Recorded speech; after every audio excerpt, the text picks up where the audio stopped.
Shabbat Shalom and Chag Sameach from Temple Concord. We're in the midst of Passover right now, which is a celebration of freedom. And yet, the reminder of this last week is that we're really not as free as we wish we were and we think we are. The events in Kansas City this last week scared many of us and brought it home to us just how close we are to a world where we're not so accepted. For me personally, the events in Kansas City struck a deep chord.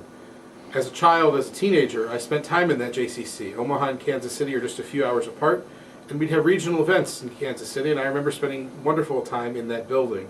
I know it well, it's a gorgeous place. And to see violence mar that place hits me deep down in my soul.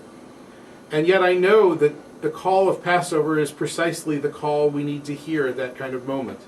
It is the call that says, even though it may feel that freedom isn't always there, the pursuit of freedom is what we are driven to achieve. About 20 years ago, I led a Seder out in the mountains. I was a student in Colorado, and the university owned a little cabin up in the mountains. So we decided to have our Passover Seder there. There were about 40 college students. We got out there and the snow started falling. By the time we sat down for the dinner, it was a blizzard. And so there we were, a group of college students talking about freedom, and we were completely snowed in. We had no freedom at all.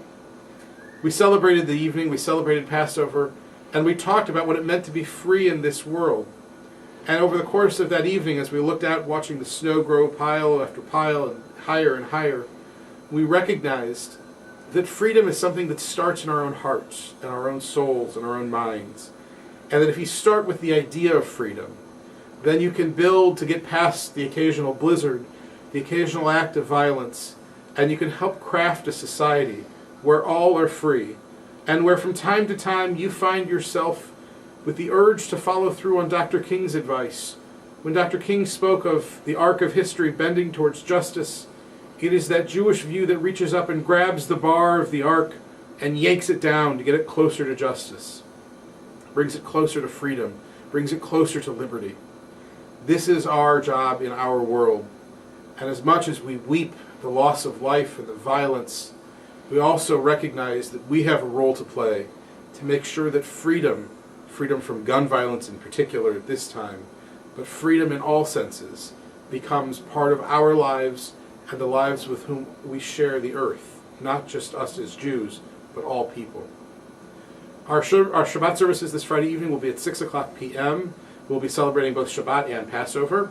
Saturday night, our synagogue series continues with Let My People Go, which is a great movie that has a wonderful Passover theme. On Tuesday morning, we'll celebrate the end of Passover with a morning service and a Yizkor service. That will begin at 11 o'clock in the chapel. Our religious school is on spring break, both this week and next week.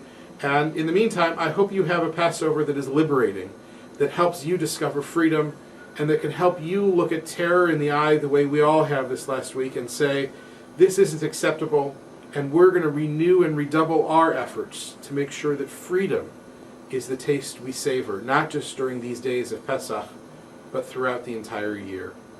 Shabbat Shalom, Good Yontif, Chag Sameach. Look forward to seeing you at the temple.